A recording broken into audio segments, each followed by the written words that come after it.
Good morning mga kaimas. Yan, kumusta po kayo? Panibagong araw, panibagong vlog tayo. Meron tayong Toyota Fortuner engine wash tutorial. So, ano-ano nga ba yung mga dapat ingatan sa Toyota Fortuner kung kayo yung mag-engine wash or mag-DIY? So, mga dapat ingatan sa Toyota Fortuner kapag kayo ay mag-engine wash, syempre ang kanyang mga chrome, body painted top coat color. Pwede kayo magsuot ng apron upang hindi gumasgas ang inyong belt or mga susi or metal na bagay sa chrome at body painted top coat color. Okay? So, hindi lang engine wash ang ating ingatan, pati ang labas dahil nakakaya sa customer. Ayan, mga dapat ingatan. Siyempre, ang kanyang insulator. So, hindi po yung binabasa ng pressure water dahil pwede po yung masira.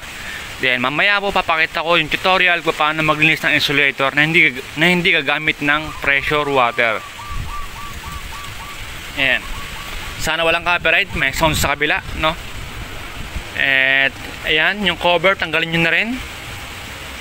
So meron lang siyang ayan, nut. Okay, number 12 sa Toyota Fortuner. Yung ibang unit o sasakyan ay hinihila lamang yung kanyang plastic cover para malinis nyo at mablower nyo na maayos lahat ng mga terminal socket. Yan, lahat ng mga terminal socket kailangan mablower nyo at malinis nyo na maayos bago nyo paandarin yung makina. Syempre yung kanyang plastic cover, loob at labas, ay kailangan nyo malinis na maayos. Yan. So, nasaan nga ba ang computer box or module ng Toyota Fortuner? Andoon po siya sa loob ng sasakyan. Okay? Nasa interior. Ayan. Nasa siya, side ng passenger. Ayun yung driver and passenger. Sa ilalim ng dashboard. Okay? So, meron siyang tawag dito, plastic cover. So, gagamit tayo ng flashlight para makita natin yung ilalim. Okay? So, ayan, dyan ka muna. Flashlight natin yung ilalim. Sa ilalim, ayan. Yung maraming terminal socket. So, ito siya mga kahimas. Ayan. Okay? Itong box na to. Ayan. Module or ECU computer box, depende po yan sa location or sa area kung anong tawag sa kanila. Yan, computer box. Okay, so yung iba po kasi mga sasakyan ay nasa loob ng engine yung kanyang mga computer box. So katulad ng sabi ko, depende po sa sasakyan. Meron nasa loob ng sasakyan ang computer box at meron din pong nasa loob ng makina ang kanyang computer box. Okay? Mga kahimas. Ay, cheka. Yung pala yung model ng sasakyan. Siyempre. Para sa mga katanong kung anong model ng sasakyan to. Ayan. Natin anong model. Ito. Ang kanyang manual. Ayun. Kanyang manual. Anong model siya? Ayan, sa kanyang yun. Mga kahimas. Chassis, ayun. Ang 2018 model. Ayan, mga kahimas. 2018 model. Toyota Fortuner. Diesel engine. Okay? 2018. So, ayun mga kahimas, Toyota Fortuner 2018 model. Kaya sa kanyang papers. Then, yung mga kahimas, bago tayo magtanggal ng battery or bago tayo mag-engine wash, ay atin muna siyang paandarin. Paandarin muna natin siya. Then, check natin kung meron check engine.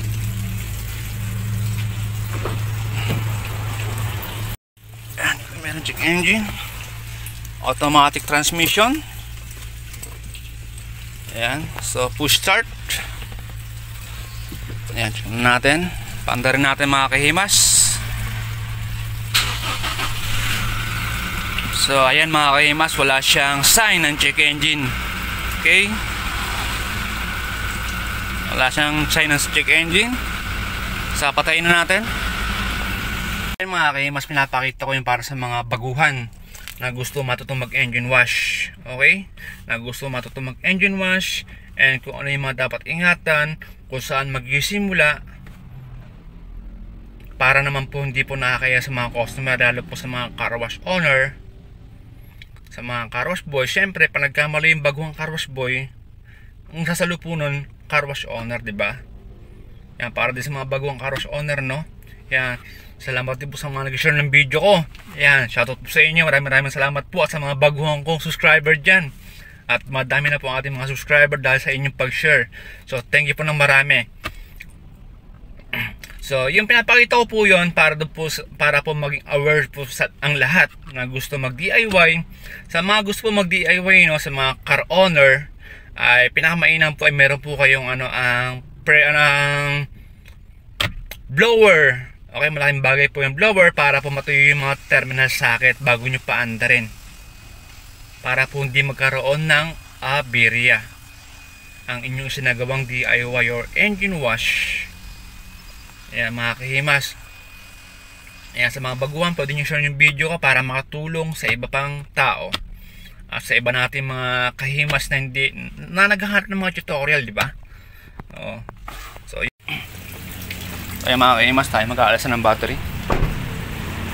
At tayo ng battery, itong kanyang negative, ito yung kanyang positive. Ito yung alasin natin. Gamit tayo ng ayan, llave number 10. Tanggal ko na. Ayan, ingatan ng connection para di magkaroon ng aberya. Ayan. Okay. So yun lang dapat ingatan sa Toyota Fortuner 2018 model, ang kanyang insulator. Siyempre tanggal yung battery. Ayan, yung negative, para hindi magkaroon ng aberya.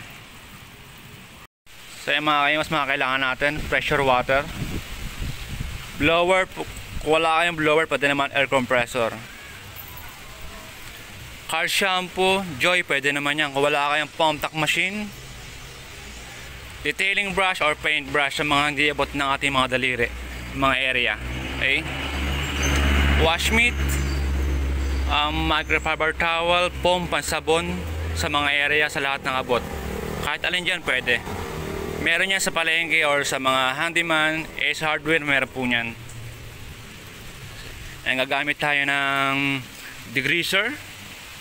So optional, kapag meron tagasan lang is pwede kayong gamit ng kerosene, WD-40 or gasolina.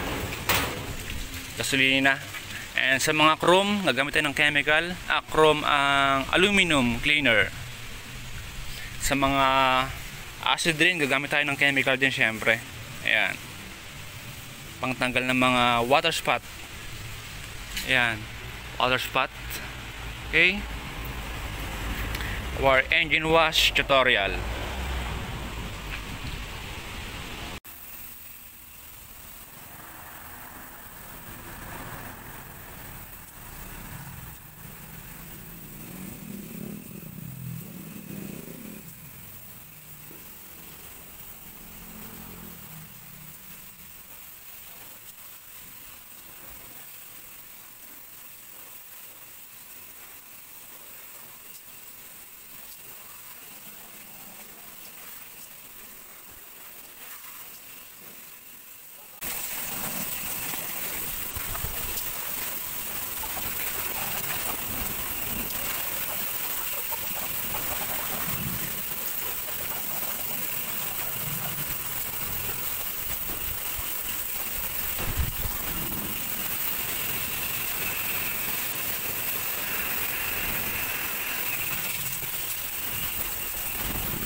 Okay, gamit tayo ng wash mitt. So wala kayong wash mitt, pwede naman foam or microfiber towel. And gamit tayo ng detailing brush. or paint brush, pwede po yan, kahit alin po yan, pwede sa mga area na hindi abot ng ating mga kamay or daliri. Okay? Ayun, gamit ako ng Joy at timbalang. Ayan. Okay? Ang mahalaga po ay masabon nyo lahat ng area, lahat po ng abot, at iwasan po ninyo na mahugot ang mga terminal socket or maputol ang mga cable sa makina.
Maglilinis tayo ng insulator gamit ang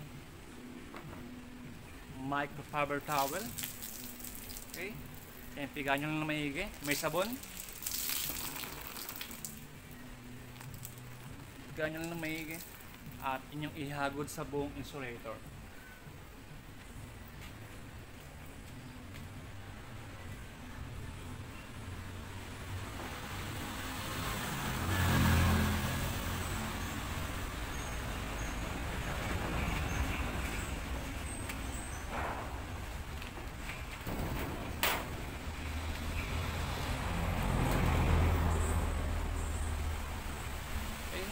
Sa ganoon lang mga kaimas, kailangan mahagod nyo ng maayos para maganda kalabasan ng inyong trabaho.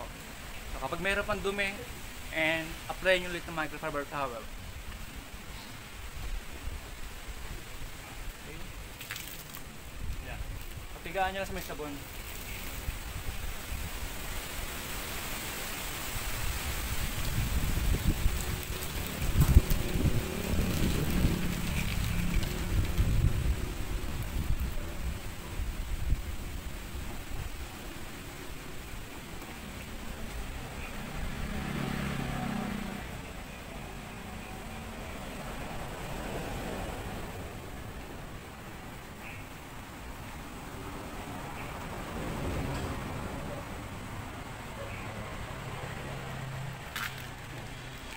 Sa ganoon lang mga kaimas, ang ulit-ulit lang hanggat nakuha nyo yung dumi. Okay? So ulit nyo yung go, huwag kayo gagamit ng pressure water sa insulator dahil masira po yan. Dahil yan po ay gawa sa lawanit na manipis or foam, pwede po yung masira.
Okay na mga kahimas, tayo ay nakapag-blower na sa buong makina. And yung battery atin na rin ikakabit para atin na siyang paanda rin. So check natin kung meron siyang check engine. Ayan, okay. So ayan mga kahimas, so yung kanyang negative nakakabit na para magkaroon ng connection. Okay, ayan. So tulad ng sabi ko, kailangan ay mablower nyo lahat ng mga terminal socket. Kailangan ay mablower nyo lahat ng maigi. Ayan, bago nyo paanda rin. Sa lahat ng mga terminal socket or yung buong makina, kinakailangan nyo i-blower ng maigi para hindi magkaroon ng aberya. Yan, lahat ng mga terminal socket.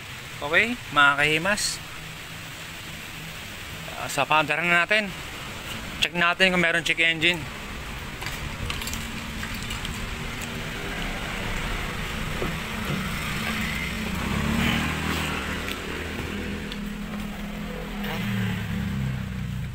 First leak dahil push start siya.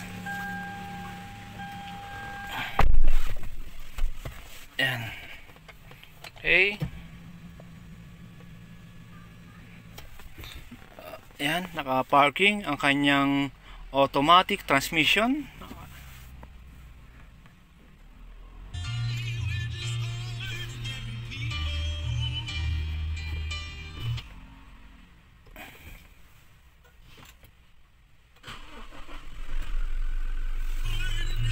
So ayan mga kahimas, naka-try tayo.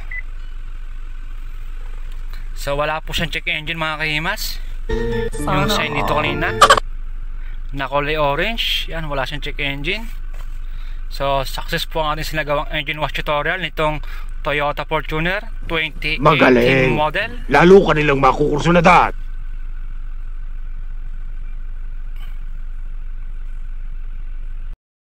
So ayun na nga mga kahimas, no, at mabot na nga kayo hanggang sa kaduluduluhan ng aking tutorial.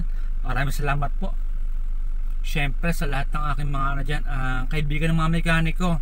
Hinihingi ako ng mga idea kung ano yung mga dapat ingatan. At syempre sa lahat ng mga viewers ko ng mga mekaniko, baka meron pa kayo ibang diskarte na mga nalalaman, pwede po kayo mag-comment down below sa aking channel para po mabasa ng ating mga followers kung ano pa yung mga dapat ingatan. Siyempre para di malaman ko pa at sa mga susunod na mga vlog ko ay magawa ko rin, di ba?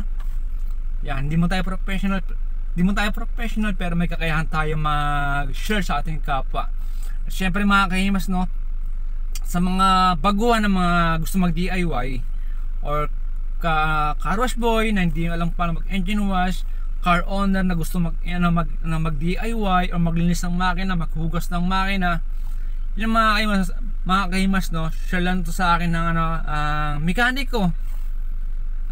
Ang naging sanhin number 1 ng check engine ay yung pagkahugot ng mga terminal socket, pagkaputol ng cable. So yun po yung nasabi sa akin ng mga mekaniko dyan, ng mga aking mga napagtanungan, para magkaroon kayo ng idea at para din po makatulong tayo sa mga ating mga kapwa yan na mga silent viewers na naghihintay ng mga ganitong vlog. So thank you po ng marami sa inyo at lagi po kayong mag-iingat mga kahimas. Maraming salamat po. Bye bye.